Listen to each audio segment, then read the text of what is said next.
Good afternoon, everyone. I am delighted to welcome Foreign Minister Kuleba here.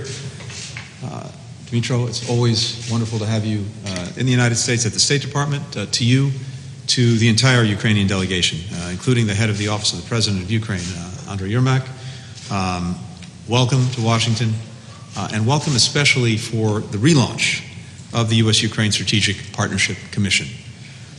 This is the first meeting of the Commission since 2018, and we intend to make this more regular, given how crucial this relationship is to both of our countries. The purpose of this meeting is not only to maintain our strong relationship, but to deepen it and expand to new areas of cooperation so that we advance our shared interests and meet our shared challenges. And that's very much reflected in the ambitious agenda that we've had before us for today's dialogue. It touches on everything from energy security to digitalization to making our democracies more inclusive, and it's rooted in the deep and long-standing ties between our nations and between our people. As President Biden made clear when President Zelensky visited in September, and as I underscored when standing alongside President Zelensky in Ukraine back in May, and as the President and I reaffirmed again when we saw President Zelensky at COP26, the United States' commitment to Ukraine's independence, sovereignty, territorial integrity is ironclad. And that's something that I said again to Dmytro today. It's a position that will not change. We stand with Ukraine. We're concerned by reports of unusual Russian military activity near Ukraine. We're monitoring the region very closely. As we always do, we'll continue to consult closely as well with allies and partners on this issue. And as we've made clear, any escalatory or aggressive actions would be of great concern to the United States. We continue to support de-escalation in the region and diplomatic resolution to the conflict in eastern Ukraine. The updated U.S.-Ukraine Charter on Strategic Partnership that the Foreign Minister and I signed today affirms the United States' unwavering commitment to Ukraine's sovereignty and territorial integrity. It reflects our country's continued commitment to advance the mutual priorities set forth in the September 1 joint statement signed by President Biden and President Zelensky, and outlines key areas of cooperation, including security, the rule of law, and economic transformation. Another key topic for the Strategic Partnership Commission is Ukraine's ongoing and ambitious efforts to strengthen democracy and tackle corruption. We know from our own experience how hard it is to reform institutions. We also know that there are powerful interests, both inside and outside Ukraine, that are doing everything that they can to undermine these reform efforts and put their narrow interests above the interests of the Ukrainian people. And we recognize the important steps that Ukraine has taken, like finalizing the National Anti-Corruption Bureau law just last month, even as much work remains to be done. That's why the United States will continue to support the vital efforts of reformers in Ukraine's government and vibrant civil society, as well as its broader Euro-Atlantic aspirations, a priority that I underscored on my visit to Kyiv a few months ago. The Strategic Partnership Commission includes specific concrete steps toward achieving those goals. We're also discussing ways to ensure the security of energy supply to Ukraine. That includes providing new funding to help Ukraine diversify its energy resources, working with key allies and partners to bring to bear all available leverage and pressing for an extension of Ukraine's gas transit agreement with Russia, and supporting Ukraine's efforts to connect its electrical grid to Europe's. So, in closing, the revitalized Strategic Partnership Commission is just one of many ways that we're strengthening the Ukraine-U.S. partnership and setting the course for closer collaboration in the months and years ahead. And we look forward to seeing the progress that we're making today be realized, be implemented as we carry forward in a partnership that is of great importance to both of our countries. With that, Dmytro. Thank you, Tony. Thank you for welcoming me here today at the U.S. Department of State. It's a great pleasure to be here today and continue our dialogue. I am extremely satisfied with the quality and the dynamic of the cooperation evolving between the Biden administration and the team of President Zelensky. Last time we were standing here together in August after bilateral talks in preparation of the visit of my president to the United States. In September we successfully held that visit, and I would like to thank the State Department and you personally for making a very valuable contribution to having very substantive and fruitful discussion between presidents, and also to the joint statement that was issued in the immediate follow-up to the meeting. And in that statement, President instructed you and me to do a job, to meet here and to revive, to restore the Strategic Partnership Commission and to sign a new charter of strategic partnership between Ukraine and the United States. And I'm happy that both of us, together with our teams, we succeeded in doing that. And today, it will not be an exaggeration to say that we opened a new page in our bilateral relations. It was very important for 3 working groups of the Strategic Partnership Commission to sit down and focus on the most important tracks of our relationship, which are security and countering Russian aggression, democracy and the rule of law, and economic transformation of Ukraine. I would like to make it clear that everything we do within this big structure of Strategic Partnership Commission is being done for the benefit of the people of Ukraine, of the relations between Ukraine and the United States, and for the benefit of the Euro-Atlantic space as a whole. It is very important that the United States stand by Ukraine in our efforts to defend our sovereignty and territorial integrity in the face of the ongoing Russian aggression. And I appreciate the messages that were conveyed to us today by our American partners.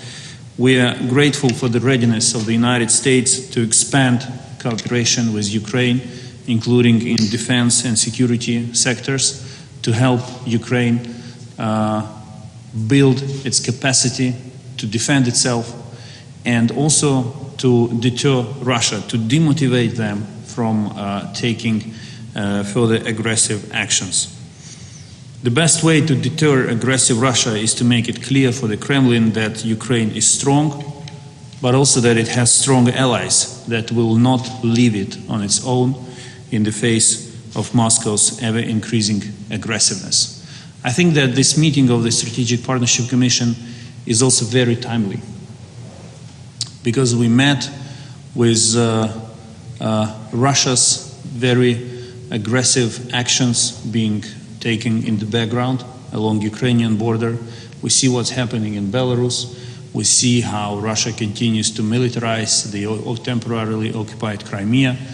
And this meeting and the message we are sending to Russia today is not only strong, but also very timely, and I appreciate your support on this as well. I have repeated on numerous occasions that Russian aggression against Ukraine will end on the day Ukraine's place as part of the West is institutionalized and undoubted. Today, we have made another important step in that direction. We signed the renewed Charter of Ukraine-US Strategic Partnership, which upgrades the charter that was signed in 2008 in a completely different reality, and I don't think it will be an exaggeration to say in a completely different world. The document now reflects the new level of cooperation that we enjoy and allows Ukraine and the United States together to counter shared challenges in a more efficient way. And finally, I would like to say that we're satisfied with the dynamic of our trade and economic relations, and with the agreement of the United States to enhance trade and investment cooperation agreement between our countries. More trade means more profits for our companies and more jobs, more salaries in our countries respectively, so we're doing it for the benefit of the people. Ukraine understands how important it is to continue on the path of reforms, and I reiterated our commitment to continue implementing reforms, however difficult they are. President Zelensky demonstrated with the land reform in Ukraine that there are no challenges we cannot accept and no heights we cannot conquer if we have the political will to do so. And I assure you that the President and the government and the Parliament of Ukraine are committed to introducing new reforms. The judiciary reform has been launched recently with support coming from our friends, including the United States, and we appreciate that. We will continue with the reform of de-oligarchization of Ukraine. We do not want any vested interests to have influence in Ukrainian politics, in Ukrainian economy, and in Ukrainian society. These are no easy tasks and challenges, but this relationship, the relationship between Washington and Kiev, has proven that when we stand by each other, when we support each other, when we understand each other, we are able to jointly achieve the most impressive results. Thank you. Our first question will go to Kylie Atwood of CNN. Good afternoon. Thank you. Secretary Blinken, I'd like to start with Ethiopia and then turn to Russia and Ukraine. Why does the United States believe that there is a window of opportunity right now to end the hostilities and atrocities in Ethiopia? Can you explain why there's any optimism there? And what will the United States do if the diplomatic efforts fail? And then the second question on Ukraine and Russia. Is the United States concerned that Russians are staging troops with the intention of invading Ukraine? And what is different about Russia's military activity in the West right now when compared to what they did earlier this year in the spring? And then, Foreign Minister, I have a question for you. Would you like it now? Sure. Okay. Did the United States share any information with you today that heightened your concerns about possible Russian aggressions along the border between Ukraine and Russia? Thank you. Kali, thanks very much. First, Ethiopia. We're in very close contact with former Nigerian President Obasanjo, who is leading the effort on behalf of the African Union to mediate the crisis in Ethiopia. And so hearing from him, as well as the engagement of our own special envoy, Jeff Feltman, I believe that all sides see the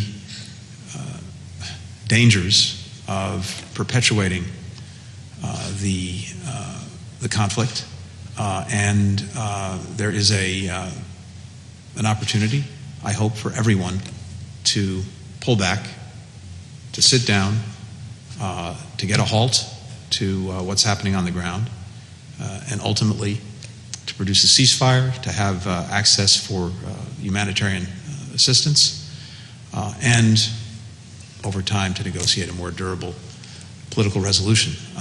And I do think there's an opportunity born of necessity, because the alternative of conflict that overtakes Ethiopia, spills out of the country into the region, should be sobering to everyone and to all concerned. And there is, here as in so many other places, no military resolution to the differences that exist among the different parties. And so we are hopeful that given the important work that President Obasanjo is engaged in, the efforts that we're making and others who are engaged, that there is still a window to pull back and to move this to a better place. With regard to Russia and its intentions, look, as I said, we are concerned with the reports of the unusual Russian activity near Ukraine. We're looking at this very, very closely. We're also consulting very closely with allies and partners. And as you've heard me say, and heard us say, we don't have clarity into Moscow's intentions. But we do know its playbook. And our concern is that Russia may make the serious mistake of attempting to rehash what it undertook back in 2014, when it amassed forces along the border, crossed into sovereign Ukrainian territory, and did so claiming falsely that it was provoked. So the playbook that we've seen in the past is to claim some provocation as a rationale for doing what it's intended and planned to do all along, which is why we're looking at this very carefully. And again, I commend our Ukrainian colleagues and partners for the remarkable restraint that they continue to demonstrate, because if there are any provocations that we're seeing, they're coming from Russia with these movements of forces that we see along Ukraine's borders. The message we're sending today, that I repeated to Dmytro, is that our commitment to Ukraine's sovereignty, to its independence, to its territorial integrity, is ironclad, and the international community will see through any Russian effort to resort to its previous tactics. What we heard and saw today in Washington, D.C. corresponds to our own findings and analysis, adds some new elements which allow us to get a better, a more comprehensive picture, and I think strengthens both of us, because it was not only the United States sharing their understanding of the situation and escalatory efforts made by Russia. It was also us who shared some new elements with our American partners, in particular with relation to the situation taking place in Belarus. This is the potential front line that should not be underestimated. We should all understand that what is unfolding in Europe now is a very complicated game with many elements in it. Energy crisis, propaganda efforts, disinformation, cyber attacks, military buildups, an attempt of Russia to digest Belarus, elements of migration crisis. Again, we see the same painful pictures as we used to see coming from Europe in 2016 and 17. And in this complicated game, we have to remain vigilant, we have to be resilient, but we also need to fill all gaps in our resilience as soon as possible. And this is why we raised a number of issues with our American partners today on the most pressing needs of our security sector that we hope to receive. And we have to do the right messaging, but we also have to take the right actions. And this is what we discussed with Secretary Blinken today. Not only the messages and the narratives that Russia should hear, but also the actions that it will see coming. And all of this is done not to provoke Russia, not to give it an excuse, but to deter Russia and to demotivate it from taking further, from resorting to further escalation. The next question will come from Olga Koshelenko, TV channel 1+1. Good afternoon. My question is for both of you. Nowadays, Russia tries to force for speedy certification on Nord Stream 2 pipeline by delivering less gas to Europe. From your perspective, is it a blackmail and attempt to use gas as a political weapon yet? And could one expect that sanctions will be reimposed as it was agreed with Germany this summer? Thank you. I'm happy to start, Dmytro, if you like. Sure. Would you like to start? No, you Please go on. I'm curious myself. So, first, let me say this. As Dmytro said, we see Europe facing a challenging energy picture, and in the first instance, Russia could and should take steps to alleviate the energy crunch by increasing gas supplies, something that it could do. In the past, we have seen Russia use energy as a weapon, as a political tool, and we're watching very carefully for any signs of a repeat of those kinds of efforts that it's made in the past. On Nord Stream 2, we have, as you know, a very important joint statement between the United States and Germany when it comes to Nord Stream 2, energy security, and the efforts that we all are making to strengthen Ukraine's position.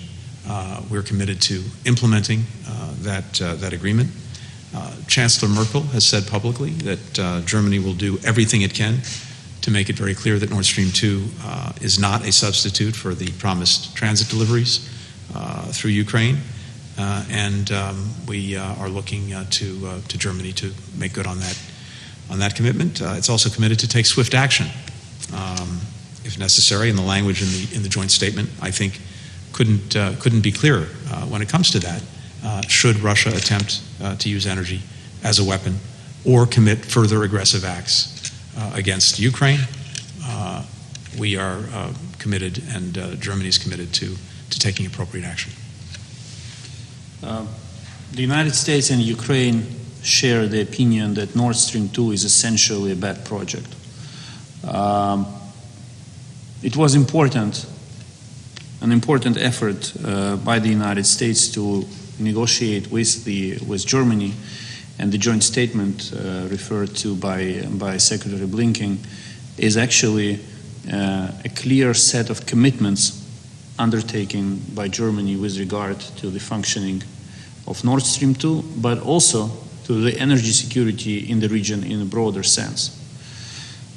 What we see is that Russia is already using gas as a weapon, and I can only echo what Secretary Blinken said. We are looking forward to seeing actions taken by Germany, because Germany has a leverage on Russia.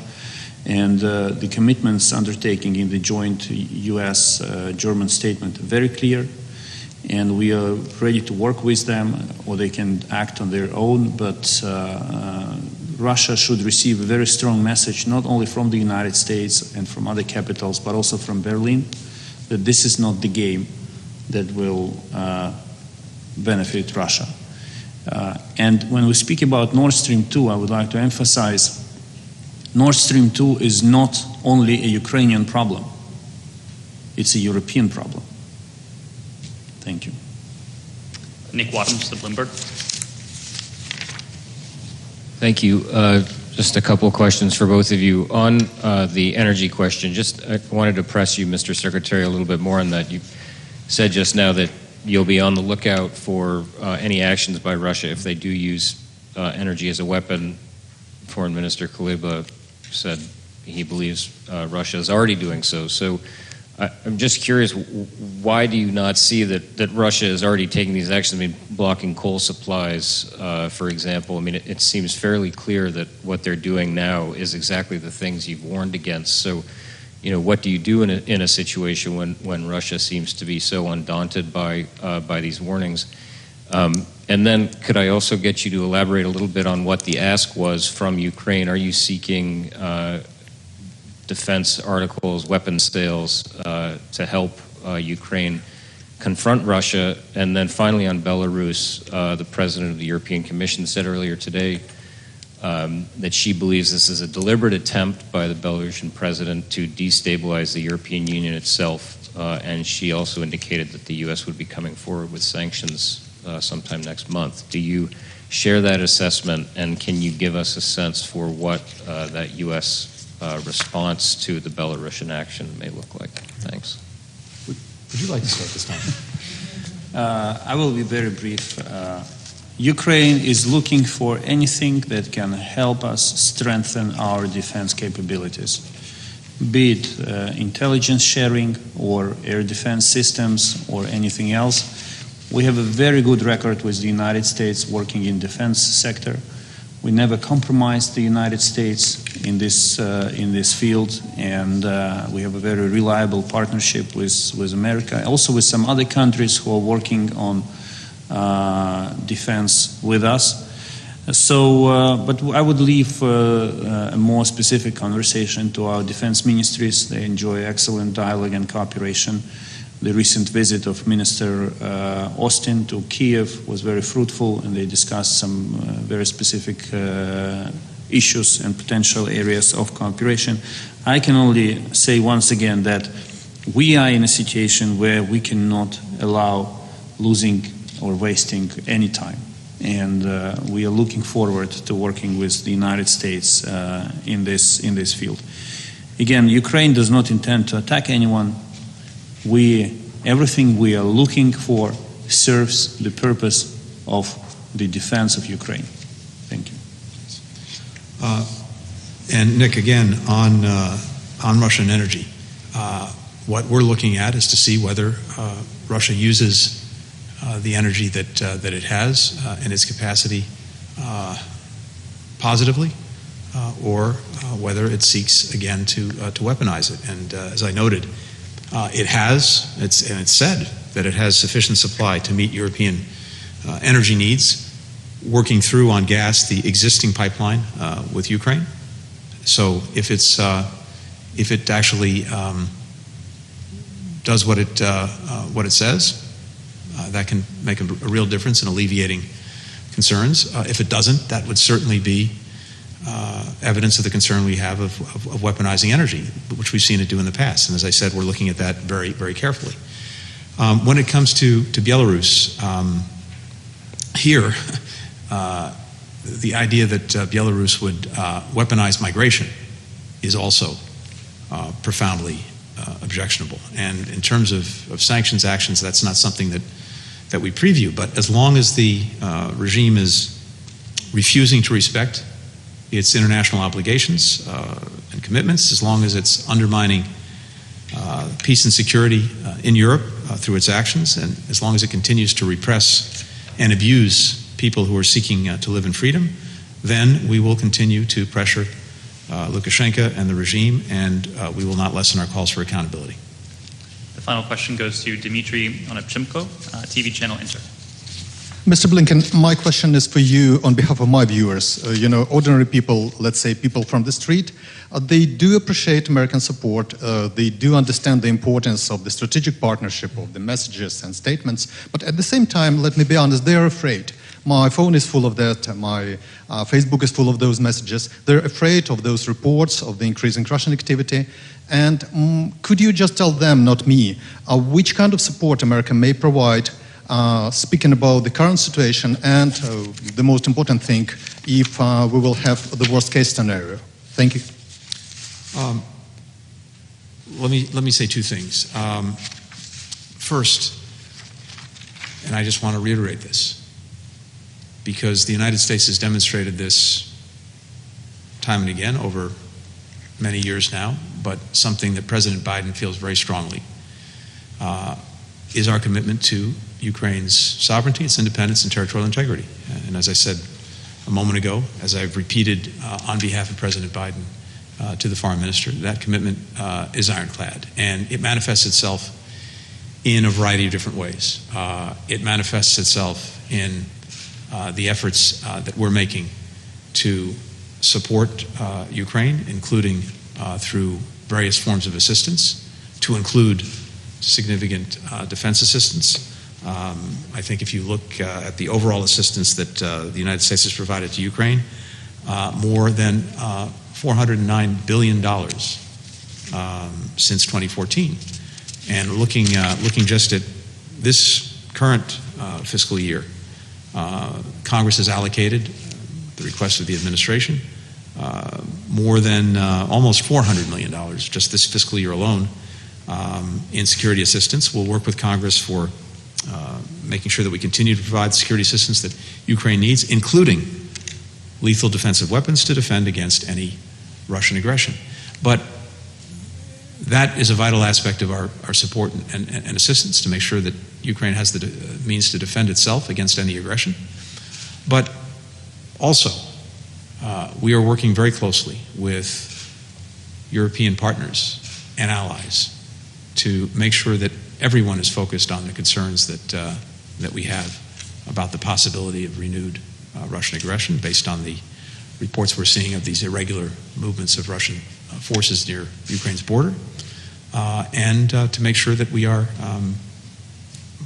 coordinated and acting in unison. When we were in Rome recently for the G20 meeting, President Biden brought together Chancellor Merkel, incoming German Chancellor Scholz, President Macron of France, as well as Boris Johnson, the Prime Minister of the United Kingdom, to focus everyone on the concerns that we have together. So we are working closely with allies and partners. We're working very closely with our Ukrainian partners as well. Thank you very much, everyone. Thank you.